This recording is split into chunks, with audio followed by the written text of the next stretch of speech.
Perfeito. Bom dia para todos. Vamos iniciar aqui a nossa aula de hoje, tá, pessoal? Sobre prazos processuais penais, tá?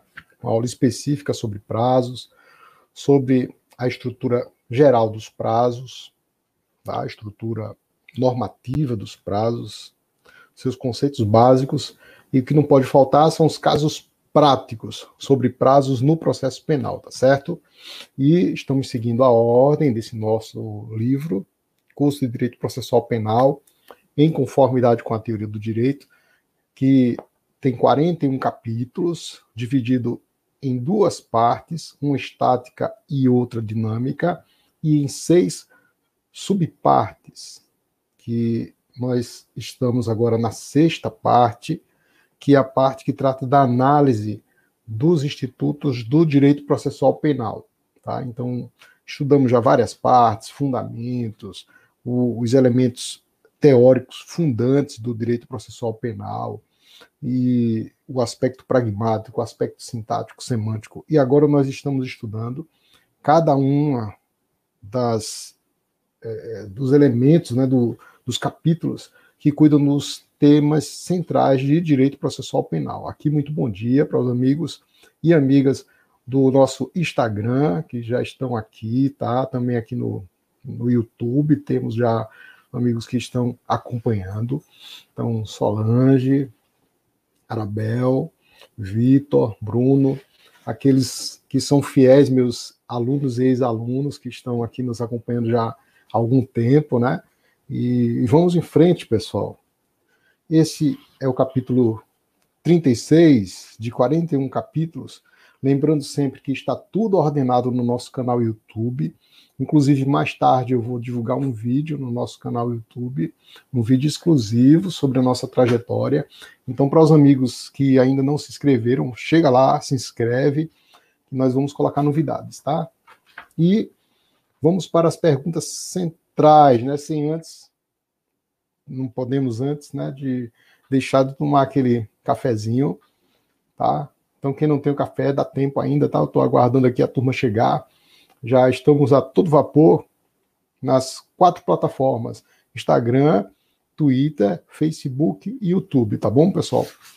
E vamos lá, né? Olha só, hoje nós estamos fazendo a seguinte proposta, tá, pessoal? Vamos fazer a proposta de resposta para que nunca mais vocês deixem de dominar esses elementos que são elementos centrais para que as consequências jurídicas sejam aplicadas.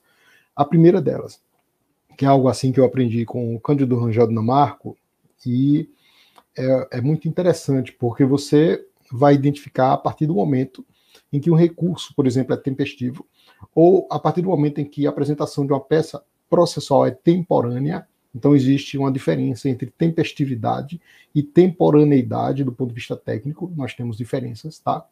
Então, a primeira delas, o que é fluência de um prazo e o que é abertura de um prazo, tá, pessoal? Sabe que há uma diferença entre a abertura do prazo e a fluência do prazo. E isso é relevante porque se a pessoa propõe uma medida antes da abertura do prazo, ela corre o risco de ser considerada extemporânea ou intempestiva. E a fluência já tem outro regramento, outra disciplina. Fluência do prazo tem a ver com contagem. Então nós vamos fazer essa distinção entre fluência e abertura do prazo, tá? A outra pergunta que nós vamos nos propor a responder, seguindo a metodologia de um cunho finalístico até o final da nossa live de hoje, é para vocês exemplificarem prazo próprio e prazo impróprio. Então, o que é um prazo próprio? O que é um prazo impróprio? Existe isso no processo penal, sim ou não? E se existe, para que você exemplifique um prazo impróprio e um prazo próprio no processo penal. Tá joia? Aí, gente, olha, a questão aqui ainda de você exemplificar ou responder essas perguntas, eu vou fazer a seguinte sugestão. Vocês podem colocar aí dúvida, né, nos comentários. Então, se tem dúvida no comentário, coloca, tá? Coloca a dúvida aí nos comentários para que a gente responda, tanto aqui no Insta, como também no nosso YouTube e Facebook, nós vamos responder a todas as perguntas. Quem assistir depois também, eu vou fazer as respectivas respostas de cada uma das perguntas que forem formuladas, tá, pessoal? Outra pergunta aqui, né? Terceira pergunta. O prazo para agravo interno nos tribunais. Agravo interno, pessoal, é a nomenclatura que hoje está sendo disciplinada pelo CPC, mas que existem outros antecedentes desse nome. Pode ser o agravo inominado, ou mais conhecido como agravo regimental. Então, tratando-se de agravo regimental em matéria penal, os prazos são contados como? Em dias corridos ou em dias úteis, né? Prazo em dias corridos ou prazo em dias úteis. Então, é outra questão interessante e que foi objeto de debate no Supremo Tribunal Federal. E sendo objeto de debate, de controvérsia, inclusive em termos de recursos repetitivos, né, ou naquela ideia de repercussão geral, nós precisamos ficar atentos a isso aí, tá? Além disso, gente, há caso no processo penal de contagem em horas, né? Existem casos de contagem em horas, e se isso existe, qual é o caso? E vamos explicar como isso acontece, se caso exista. Então, é outra pergunta. E, por último, dessas perguntas, né, a ideia de você relacionar, tá, a nulidade com os prazos. Né? Qual é o artigo que dispõe sobre nulidades relativamente a prazos no processo penal? Ou quais os artigos? Como isso deve ser relacionado? Então, é uma outra questão importante, né, que nós vamos mencionar hoje, tá certo? Bacana? E vamos adiante, né? Então, antes, aquele cafezinho básico, né, gente? Tá? Estamos no capítulo, pessoal, capítulo 36 já, né? Quem diria? De um total de 41 lives, estão todas ordenadas lá no canal YouTube. Hoje a gente está caminhando para a página do nosso livro, né? A gente seguindo aqui a página. O livro tem 1056 páginas, então a gente já está indo para a página, hoje a gente, quando finalizar, vamos estar na página 833, tá? Então, já está bem adiantada aí a nossa matéria, né? Temos a semana que vem e a metade da outra para terminar esses assuntos, né? Vamos terminar todo o livro para que vocês possam estudar. Lembrando que também disponibilizamos uma videoaula por capítulo, tá? Então, quem, por exemplo, tem o livro na mão, tem a videoaula por capítulo, que é uma aula mais curta, mais didática, e temos também a live para auxiliar no aprendizado, tá? Aqui meu abraço para Eunice, para Júlio, para André, tá? Para Marco da Silva, Ive, viu? E vamos adiante, né, pessoal? O que é prazo? Né? É muito interessante a gente relacionar o prazo com a noção de tempo, né? O tempo é uma noção fundamental no entendimento do conhecimento ocidental, né, no pensamento ocidental. O tempo seria, então, uma condicionante de compreensão dos institutos jurídicos. E aqui nós fazemos a seguinte definição: nós colocamos a noção de tempo para definir prazo, e dizemos que prazo é um intervalo prospectivo, então um intervalo de tempo para frente, né? Você fala em prazo somente prospectivamente e não retrospectivamente, não é para trás, é para frente, né? Eventualmente você pode fazer um exame para trás para identificar se o prazo foi cumprido, não é? Mas o prazo, então, é um intervalo prospectivo em unidade de tempo, entre dois termos, o termo a quo e o termo ad quem. Traduzindo isso, o termo é o inicial e o termo final. E a base, gente, a base principal, né? Nós vamos fazer aqui a projeção dessa disciplina no nosso canal, né? Aqui no YouTube, vamos compartilhar uma tela, tá? Esse prazo está regulado no artigo 798 do nosso código, tá certo? Então, se você for, por exemplo, identificar no Código de Processo Penal as regras sobre prazo, essas regras estão no artigo 798.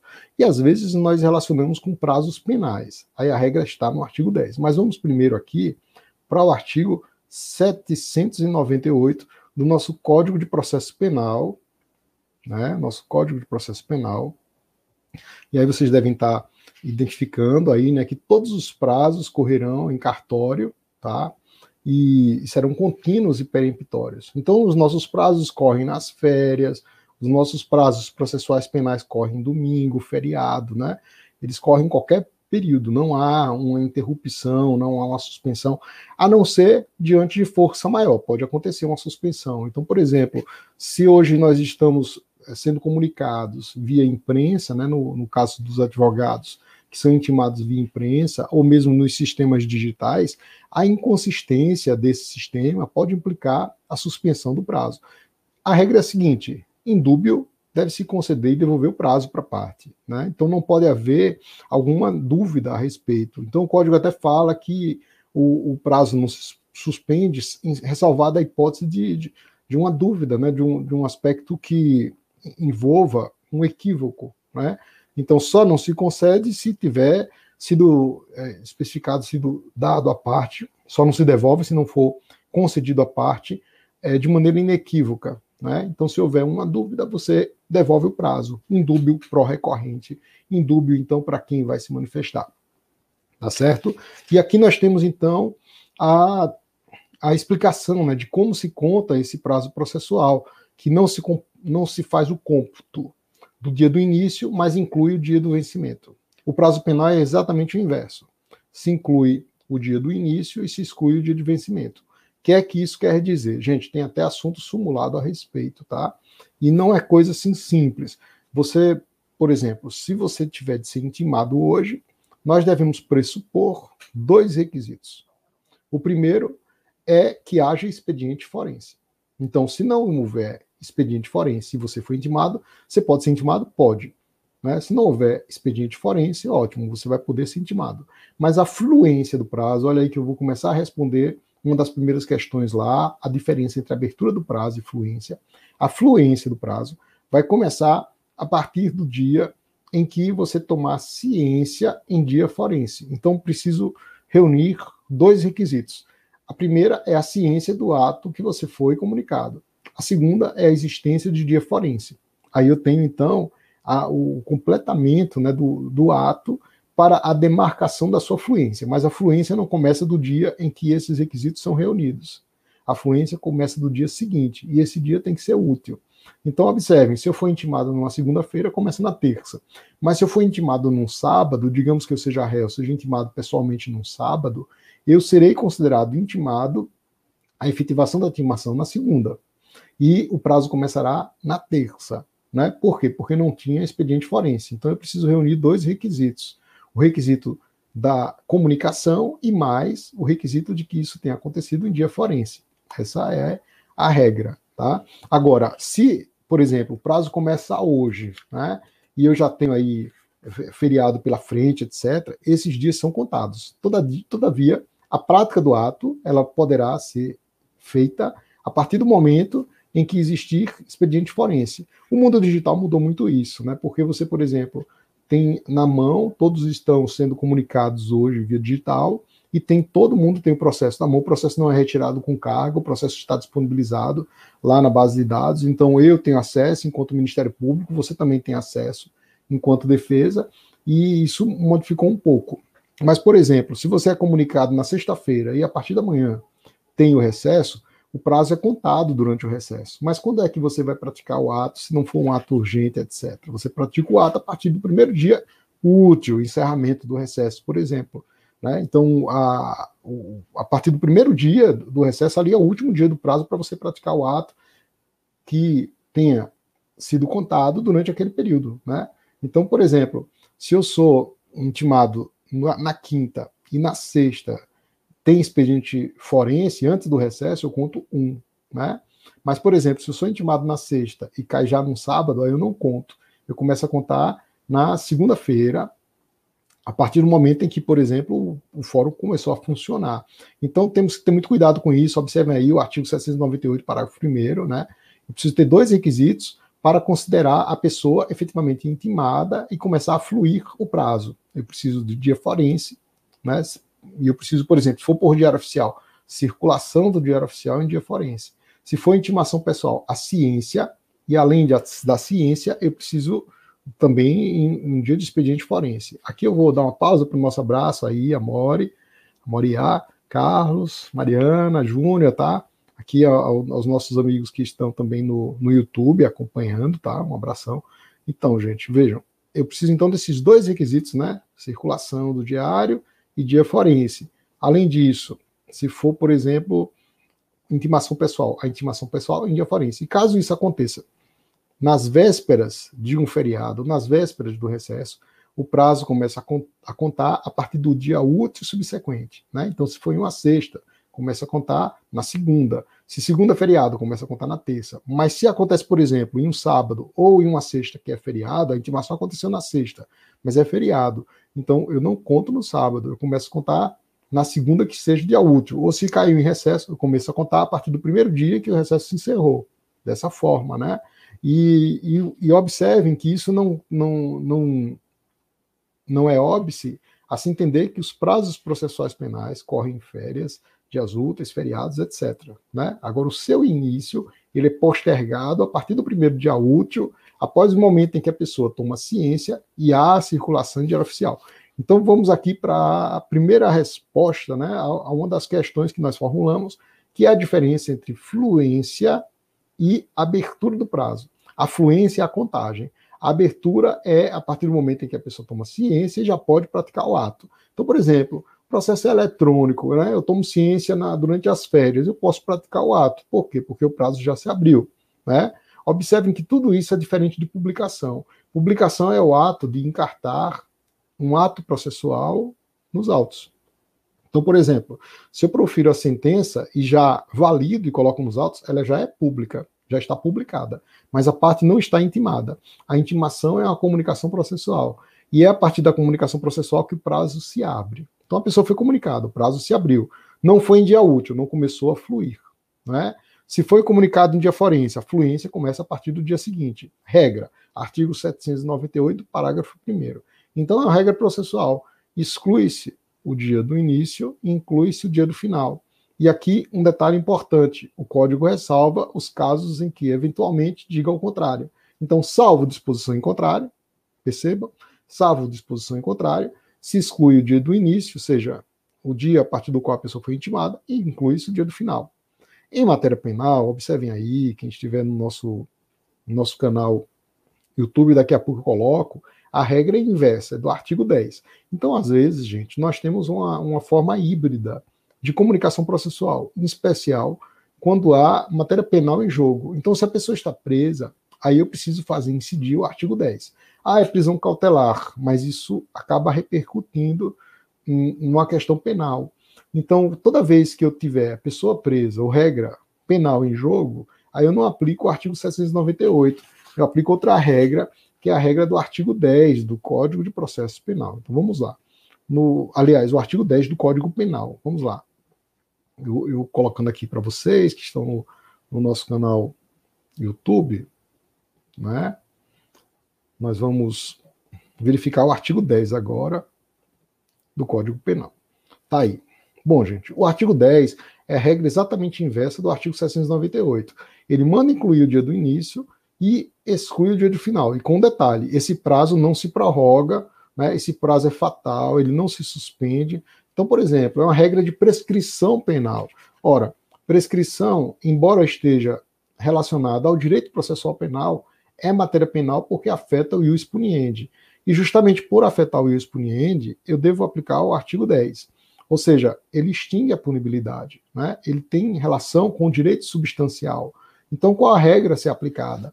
A regra a ser aplicada é a de inclusão do termo inicial e de exclusão do termo final. Inclui-se o dia do início, exclui-se o dia do final. E outra, não se prorroga para o próximo dia útil. Então, por exemplo, você tem 10 dias finais para oferecer denúncia. O réu está preso, né? Tem 10 dias para oferecer denúncia. Aliás, tem 5 dias para oferecer denúncia com o réu preso, 15 dias réu solto. Ou então, por exemplo, o inquérito deve se encerrar em 10 dias com o réu preso, 30 dias com o réu solto. Se a pessoa está presa, eu devo aplicar a regra do artigo 10, sob pena de considerar a prisão ilegal e ser submetida à possibilidade consequencial de relaxamento dessa prisão.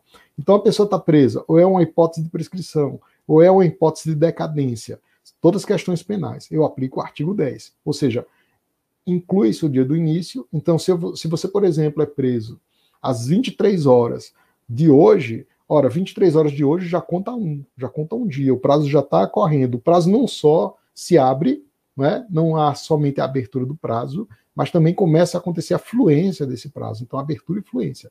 Por quê? Porque está em jogo a liberdade. Por quê? Porque é prescrição, porque é decadência, porque é matéria penal. Então, eu não aplico o 798, parágrafo 1º. eu aplico o artigo 10, que manda incluir no cômputo do prazo o dia do começo e excluir o dia do final. E outra, se o dia do final cair em um feriado, em dia útil ou recesso, pouco importa.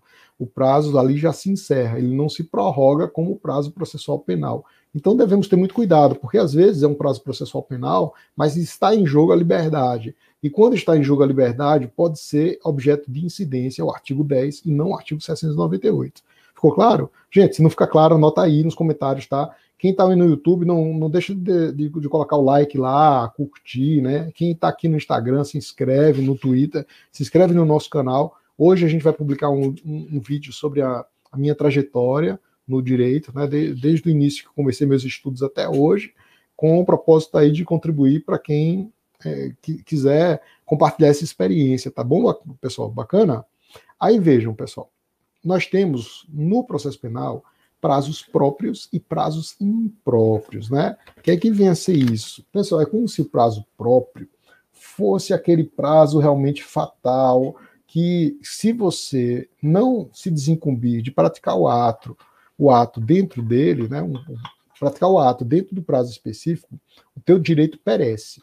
Então, por exemplo, já vamos responder a essa questão. Um exemplo de prazo próprio é o direito de recurso, né? Então, se você tem um prazo para recorrer, o prazo é de 5 dias, você tem que praticar o ato dentro desse prazo. Então, é 5 dias para agravo em execução, é 5 dias para apelação, né, em sede de juízo comum, tá? Se for, por exemplo, juizado especial, aí esse prazo é diferente, tem que ter muito cuidado, que é um prazo de 10 dias. Mas no juízo comum, via de regra, o apelo é em 5 dias, tá? Além disso, o recurso distrito, como regra, 5 dias para você interpor, né? Existe recurso em sentido distrito de 20 dias, mas é quase não tem, só tem uma hipótese. O recurso em distrito, então, é de 5 dias. Esses prazos são prazos próprios. Se você não os praticar, você perde o direito. Lembrando que algumas partes têm direito a prazo em dobro, como é o caso da Defensoria Pública. O Ministério Público não. O Ministério Público o prazo é singelo. Bacana? Meu abraço aí para Razuco. Tá? Marcos, Antônio. Entenderam isso aí? Bom, se não entenderam, coloca, né, na anotação aqui, eu estou acompanhando, viu? Então, interrompi o compartilhamento aqui do prazo penal no canal YouTube, tá? E vamos dar sequência a esses detalhes. Então, o prazo próprio é aquele que é peremptório, né? Não se prorroga. Aliás, o prazo próprio ele pode se prorrogar para o dia útil imediatamente subsequente, mas você não pode atrasar além disso, né? Ou seja, ele não pode ser objeto de disposição, de disponibilidade, não pode, tá? A não ser que seja uma disponibilidade para você antecipar o trânsito em julgado. Então, por exemplo, não quero recorrer. Isso pode acontecer desde que não ofenda direitos fundamentais. Então, às vezes é interessante para o imputado abrir mão do recurso para antecipar o trânsito em julgado, e dessa maneira, por exemplo, cumprir uma pena restritiva de direito, né? E depois de cumprir a pena restritiva de direito, se reabilitar mais rápido para, por exemplo, se candidatar a um cargo. Então, às vezes é interessante, mas se for para você ofender os direitos fundamentais, não pode. Então, temos aí o prazo próprio. Mas o que é prazo impróprio? É interessante que eu vou exemplificar também com recurso o prazo impróprio. O prazo impróprio é aquele que pode ser objeto de atraso, né? Então, por exemplo, se você, réu, atrasa a apresentação das razões recursais, e apresenta, por exemplo, 2 dias depois, essas razões devem ser mantidas nos autos, elas não devem ser desentranhadas, né? Em homenagem ao princípio da ampla defesa contraditória. Então, as razões recursais, elas são justificativas do teu recurso, né? Então, o réu pode desistir do recurso? Pode, né? O Ministério Público não. Mas o réu pode desistir do recurso, mas, por exemplo, se ele atrasa um pouco na apresentação das razões, elas ficam. O que não pode ser objeto de atraso é a interposição recursal, né? Interposição, prazo é próprio. As razões, o prazo é impróprio. E no que se refere ao Ministério Público, o Ministério Público não pode desistir do recurso. Eu sei que tem alguns que defendem que ele pode desistir do recurso, pensamos que de maneira alguma o MP brasileiro é o MP jungido à legalidade, né? E autorizar a desistir do recurso seria uma maneira de deixar incerta a acusação penal. Então ele não pode ficar mudando de ideia, né? Um ato que o vincula, o ato de recorrer. E ele deve apresentar as razões, porque a falta de razões implicaria a admissibilidade de desistência de um recurso, ou de um recurso oco. Ele tem até alguns autorizativos para apresentar as razões em segunda instância, né? a ideia, olha, posso solicitar que as razões sejam apresentadas em segunda instância, como é o caso do apelo, mas é um prazo impróprio, mas deve ser praticado o ato dentro daquele prazo ou um pouco depois. E se ele perder o prazo e apresentar as razões depois, ou mesmo as contrarrazões, elas não devem ser desentranhadas, elas devem ser mantidas nos autos, né? Então, são prazos impróprios. Dizem também que os prazos são impróprios para o juiz, mas com a ressalva: os prazos são impróprios para o juiz quando o réu estiver solto.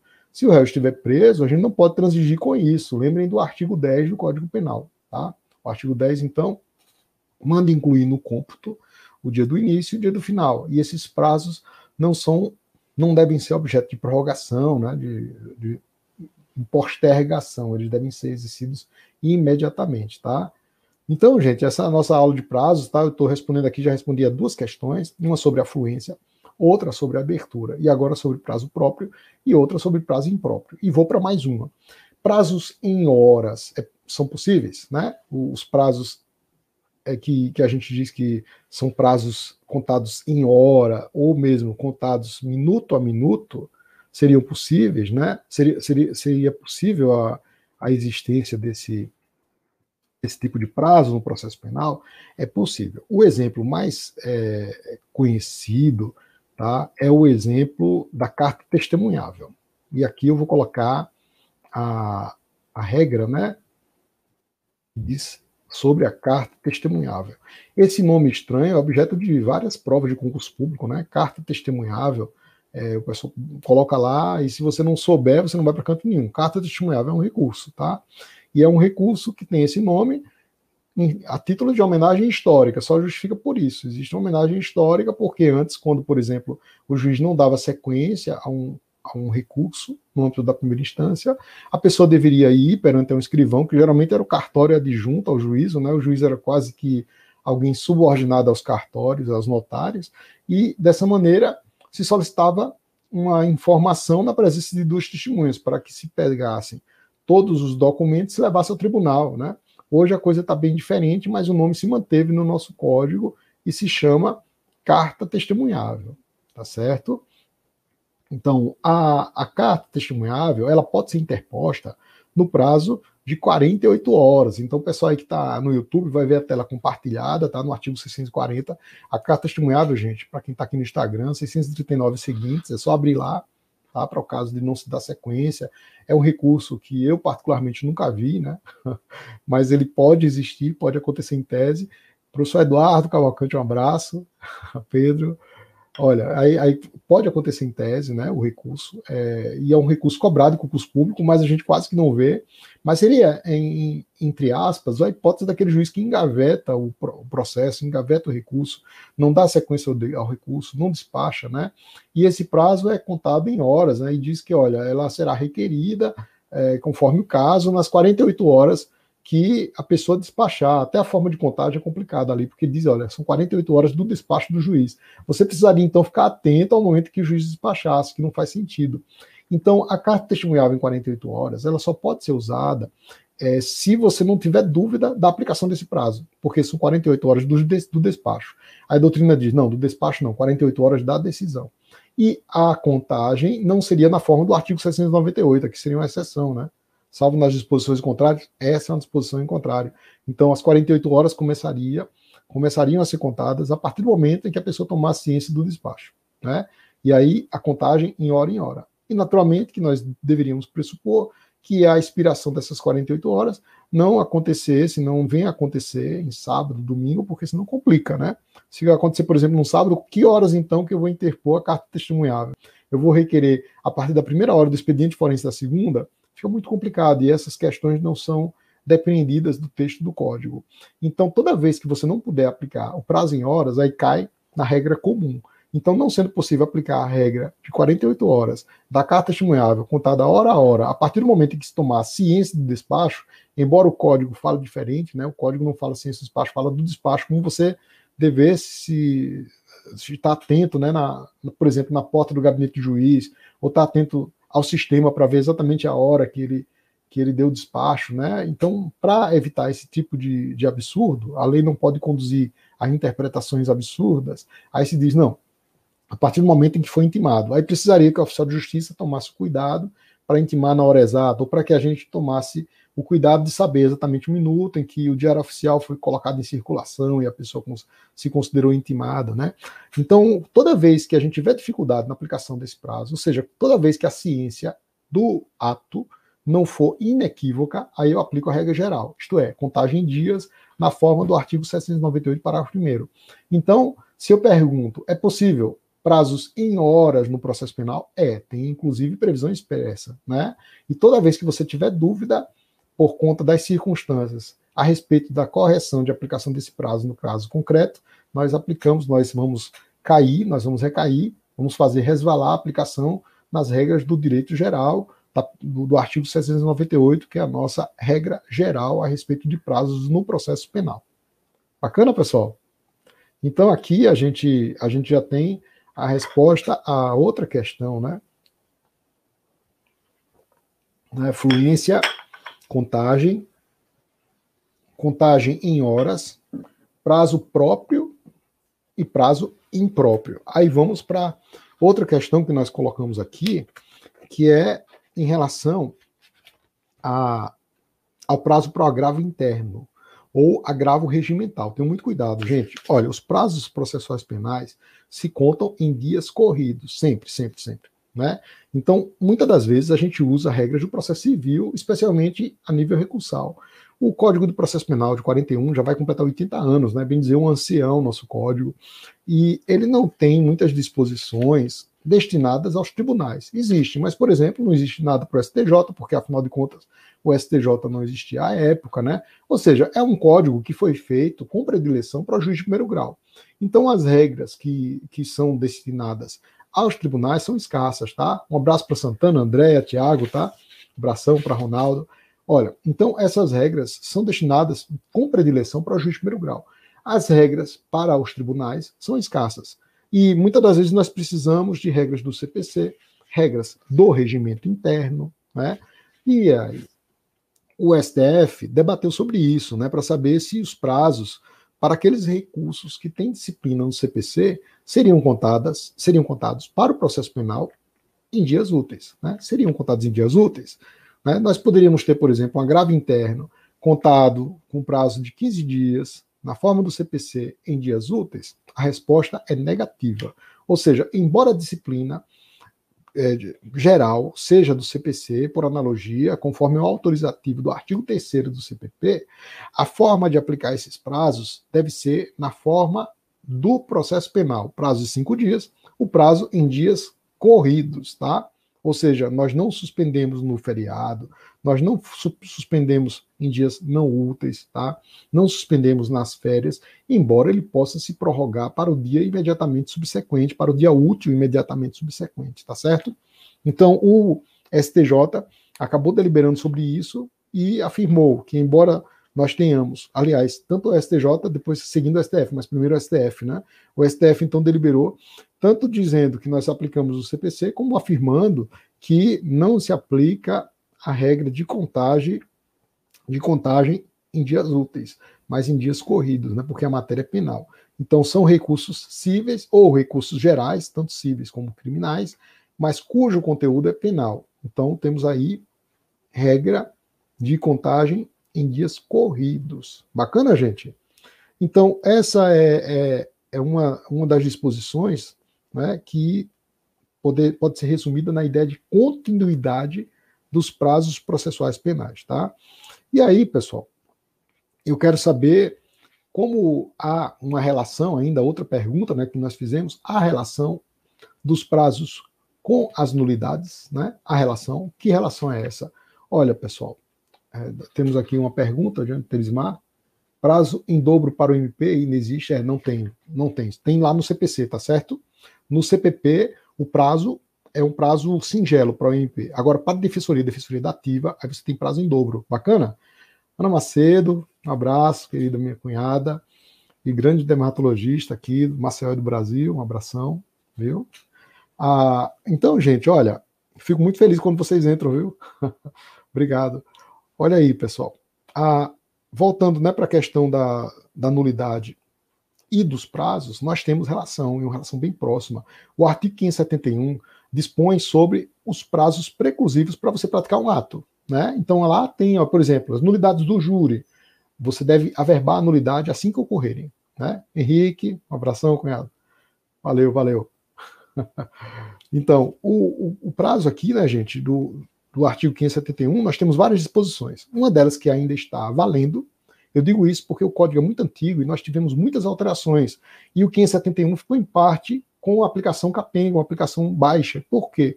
Porque ele faz menção a etapas do procedimento que já não existem mais no código. Então isso aconteceu em alguns tópicos, né? Mas naqueles que estão vigorando, como é o caso do júri, né, em especial as nulidades que acontecem ali em plenário ou mesmo durante a sessão, elas devem ser averbadas assim que acontecerem. Né? Então temos relação. E quando elas não são averbadas, não é que a nulidade ali não seja uma nulidade absoluta, às vezes é, mas ela não tem condição de ser documentada. Então no júri eu preciso documentar a nulidade. Né? Se você, por exemplo, está lá em plenário, a pessoa está violando várias regras da sustentação oral e você não fala nada, vai ficar difícil de você explicar depois, olha, aconteceu a nulidade, como é que você vai provar isso? Fica difícil, tá? E aí, Gustavo? Tá bacana aqui? Obrigado. Viu? Ciara, bacana que vocês estão aí entrando. No final, a gente está tendo uma presença aqui sempre marcante aqui de vocês, tá? E isso aí nos dá fôlego. Né? Então, no júri, pessoal, a nulidade ela precisa ser averbada para você poder suscitar, por exemplo, em preliminar de apelação. Mas existe uma relação muito próxima, é do artigo 571 com o artigo 572. Né? Então, quando é questão de prazo, eu vou relacionar 3 disposições.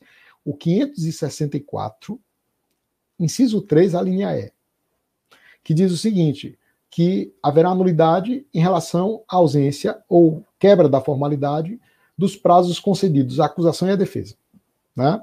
Então, se eu violo aqueles prazos ali, existe uma nulidade. E o 572 faz expressa menção a essa nulidade, dizendo o seguinte, que quando acontece esse tipo de nulidade ao lado de outras, né? Essa nulidade específica, a falta de concessão de prazos à acusação e à defesa, poderá ser sanada, diz o Código, leia-se, convalidada, se a parte anuir com seus efeitos, princípio da anuência, se ela não for averbada em momento oportuno, princípio da preclusão, e se o ato tiver obtido a sua finalidade, princípio da finalidade, se ele tiver alcançado a sua finalidade, embora praticado de maneira diversa, princípio da finalidade. Então tem a anuência, finalidade e preclusão, 3 princípios aplicados à questão do prazo.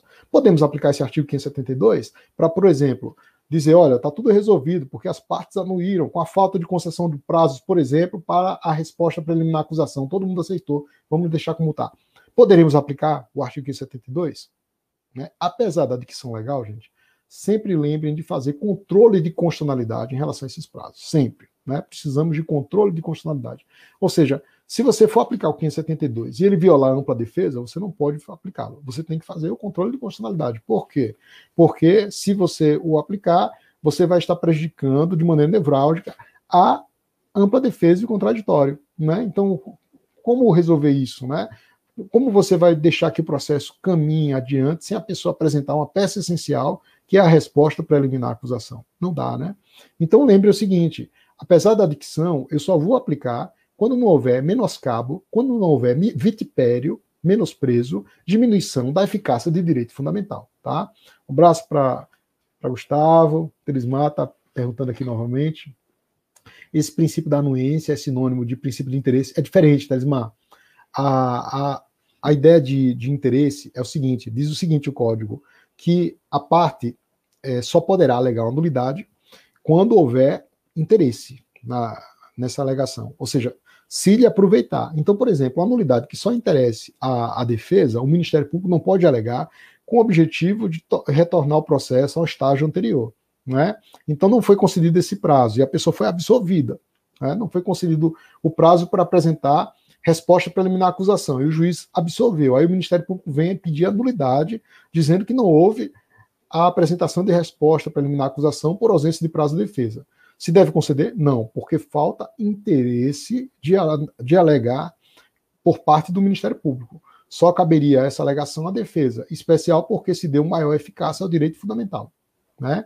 E o princípio da anuência? O princípio da anuência seria o seguinte, vou dar um exemplo para ficar mais simples. O princípio da anuência, você está numa audiência, né?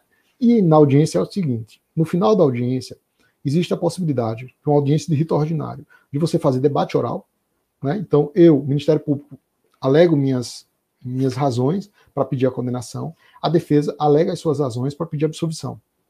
Tudo oralmente. Nesse caso, o juiz deve sentenciar na hora, oralmente, né?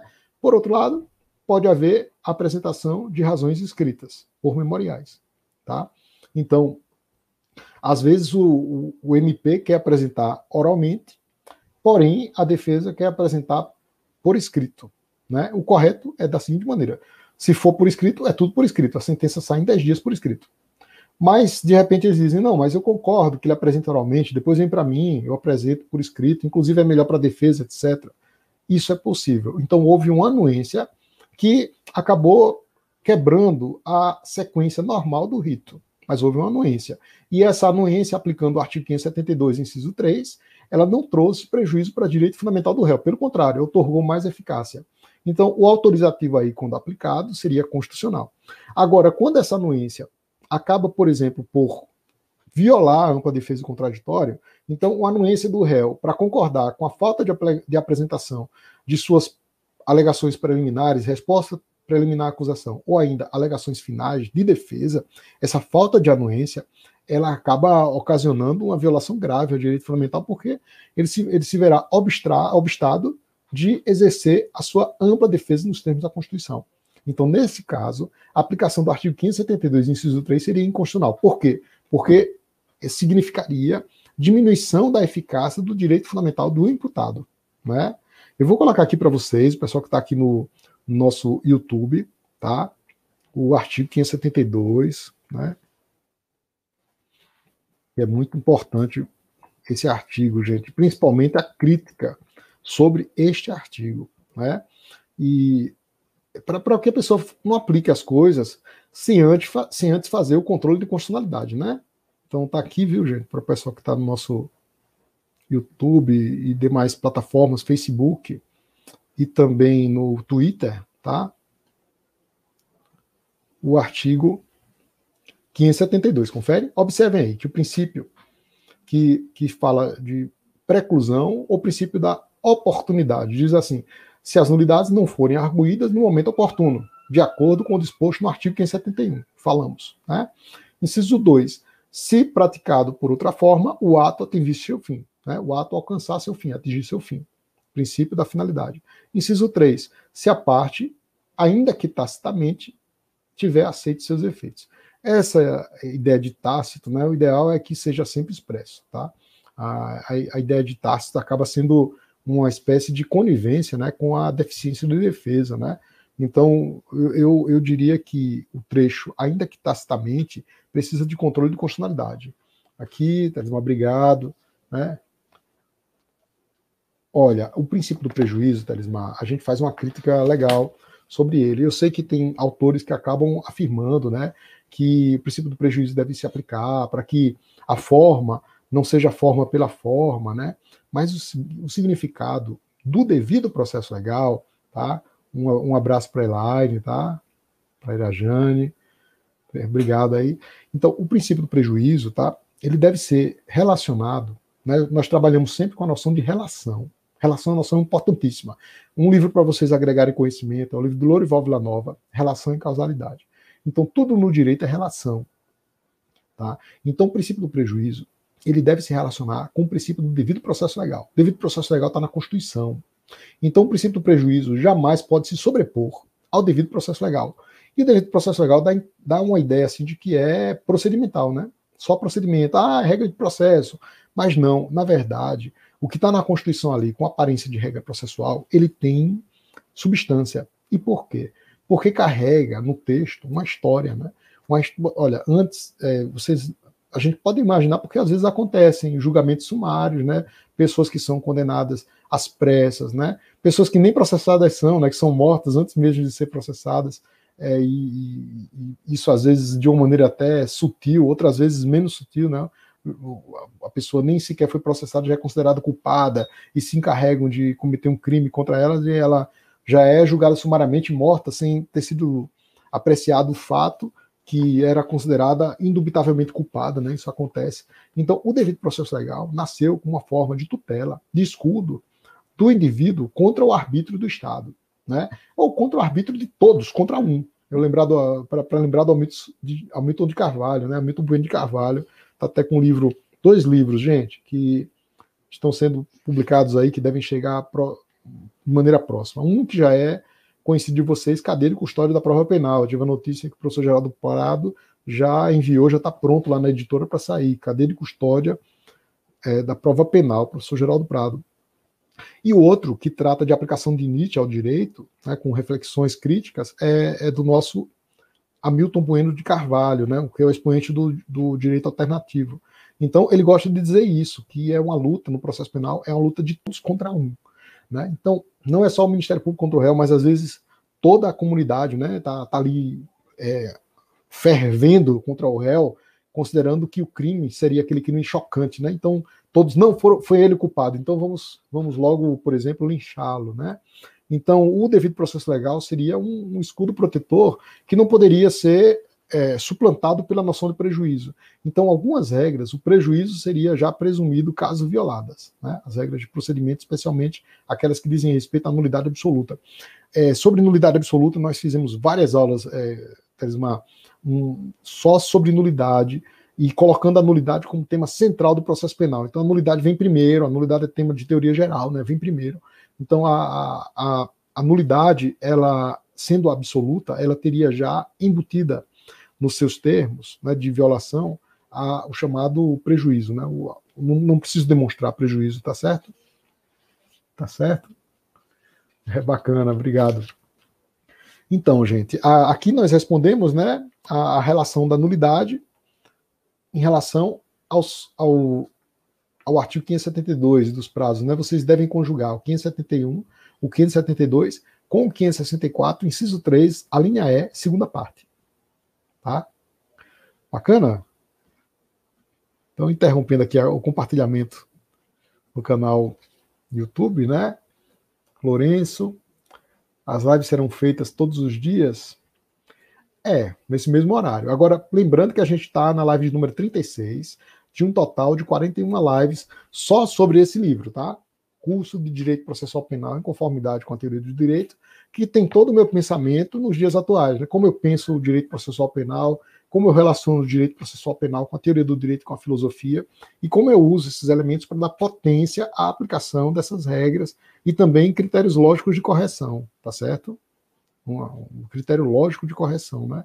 Então, lógica é correção de pensamento, né? Para lembrar do Tasso Lacerda da Gama, lógica seria uma técnica do raciocínio correto. Então, nós fazemos a leitura do processo penal de maneira completa, colocando a nulidade como eixo central e a teoria do direito como lente de exame, e vamos explicando os seus institutos, tá? Bacana? E por último, né? Em relação a delator e delatado, nós conferimos a eles prazo comum para alegações finais? Olha, existem duas formas de prazo, né? São os prazos sucessivos. Então, primeiro o prazo para a MP, depois o prazo para a defesa, e o prazo comum, que é a concessão do prazo de maneira única para os réus. Então, o processo fica lá e todo mundo acessa. Mas, gente, tratando o caso de delator e delatado, o delatado deve falar por último. É interessante que essa decisão, que acabou dando essa interpretação, que foi uma decisão do Supremo Tribunal Federal, disse que o delatado seria uma pessoa mais prejudicada no processo e que o delator seria uma forma assim de assistente do Ministério Público, né? E isso conflita com o artigo 270 do Código. O artigo 270 ele afirma que o corréu, no mesmo processo, não pode ser assistente do Ministério Público. Só que aqui nós vamos ter uma situação bem peculiar e que, a meu ver, desarruma o nosso direito, né? Causa uma verdadeira, digamos assim, na palavra do professor Geraldo Prado, seria uma bagunça, né? A ideia de bagunça. Eu gostei uma vez que eu vi a aula dele, que ele falou que os crimes econômicos teriam causado essa desarrumação no nosso sistema. Professora Viviane Galvão, um abraço, querida.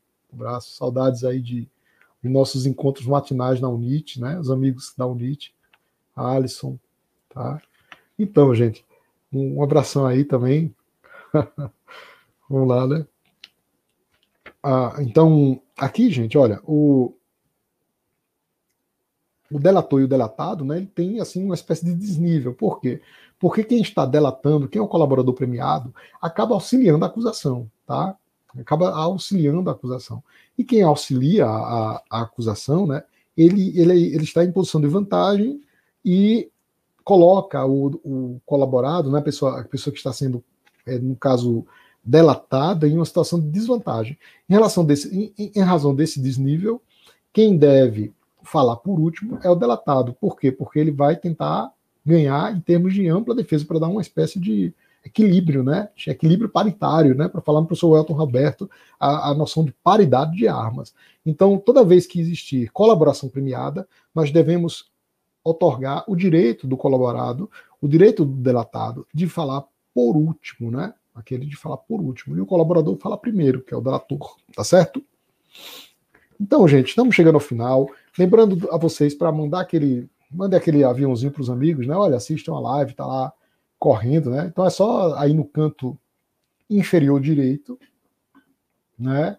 No canto inferior direito aqui do Instagram, perto no aviãozinho, envia. Quem tiver perguntas, eu estou respondendo. Pode enviar as perguntas aqui para o YouTube, tá? Quem gostou, chegou até aqui, meu muito obrigado a vocês, né? Que bom que vocês estão aqui. Então, pode colocar aqui a dúvida que tiver.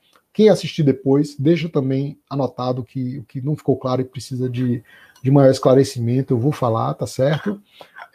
Aqui tem ainda uma pergunta de Lourenço, tá? Ah, tá. Elas estão gravadas no perfil também, viu?